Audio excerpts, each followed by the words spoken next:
ალბათ ეს წარმოდგენილი სურათი გეცნობათ, იმიტომ რომ ეს არის ძალიან მნიშვნელოვანი ადგილი, სადაც მრავალი ტიპის კლასიკური ექსპერიმენტები ჩატარდა ჩვენ რამდენიმე ლექციის წინ, სწორედ აი ამ სურათის მაგალითზე ვისაუბრეთ ნიადაგის ტემპერატურაზე ფერდობის ექსპოზიციის გავლენის შესახებ. მაგრამ იგივე ადგილას განხორციელდა მცენარეთა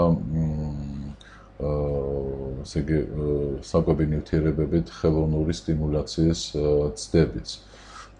და ისეთი ძალიან ღარიბი ადგილიც კი, როგორიც არის მყინვარისპირა რელიეფი, მყინვარისპირა ჰაბიტატები, ძალიან მეჩხერი პირველმოსახლე მცენარეულობით განოყიერებას საკმაოდ ინტენსიურად პასუხობენ. საერთოდ ცნობილია, რომ მყინვარის წინა, იმიტომ რომ მყინვარი ხო იხევს უკან და მის შემდეგ რჩება ისეთი ჰაბიტატები, რომლებიც ძალიან ღარიბი არის საკვები ნივთიერებებით, იქ ფაქტობრივად ნიადაგი რა თქმა უნდა არ არის, არის ხრეში, ქვაღორღი, არის სუქვიანი ჰაბიტატები და იქ თითოეულა რა თქმა უნდა პირველმოსახლე მცენარე სახლობს. და აი ასეთი მცენარეების სპეციალურმა განოყიერებამ საკვები ნივთიერებებით აჩვენა მათი ზრდის და განვითარების ბიომასაში მომატების სერიოზული სტიმულაცია.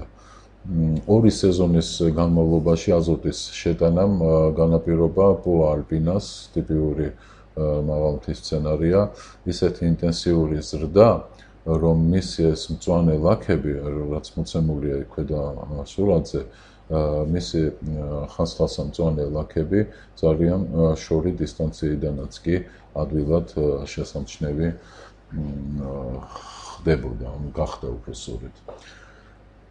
სასუქებზე ალპურ მცენარეთა საპასუხო რეაქციები დამოკიდებულია სახეობების სასიცოცხლო ფორმების და გარემოს, კერძოდ ნიადაგის სპეციფიკაზე და შეიძლება წელიწადზე მეტი დრო გავიდეს, რომ მისი მოქმედება ხილული გახდეს. ანუ რეაქცია არ არის მომენტალური, ჩვენ არ უნდა ველოდოთ სასუქზე მომენტალურ რეაქციას. მცენარეთა ზრდის მნიშვნელოვანი სტიმულაცია შეინიშნება იმ შემთხვევაში, აი მაგალითად მარცვლოვნებში მეორე წელს. ფოთოლმცვენ ბუჩქებში ძირითადად მესამე წელს. მარადმწვანე მცენარეებში კი რეაქცია ფაქტობრივად არ აღინიშნება. მაღალმთაში მცენარეთა კვების რეჟიმზე მნიშვნელოვნად მოქმედებს თოვლის საფარი. მან შეიძლება ჩვენ ვიცით, რომ აი თოვლის საფარი, როდესაც სიცოცხლე თოვლ ქვეშ ჰქონდა, თოვლის ფაქტორის გავლენას, როდესაც ვიხილავდით მცენარეულობაზე, ჩვენ არაერთ გზის აღვნიშნეთ, რომ თოვლის საფარი განაპირობებს მცენარეთა მოზაიკის ხასიათს იმ ადგილებში, სადაც თოვლი ხანგრძლივად დევს და სადაც თოვლი პირიქით ხანმოკლე პერიოდით დევს და მალე დნება.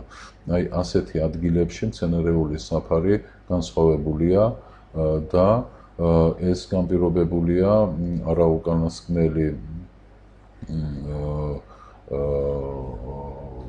არაუკანასკნელად ასევე იმითი, რომ თოვლის საფარი ცვლის ნიადაგის ნაყოფიერებას.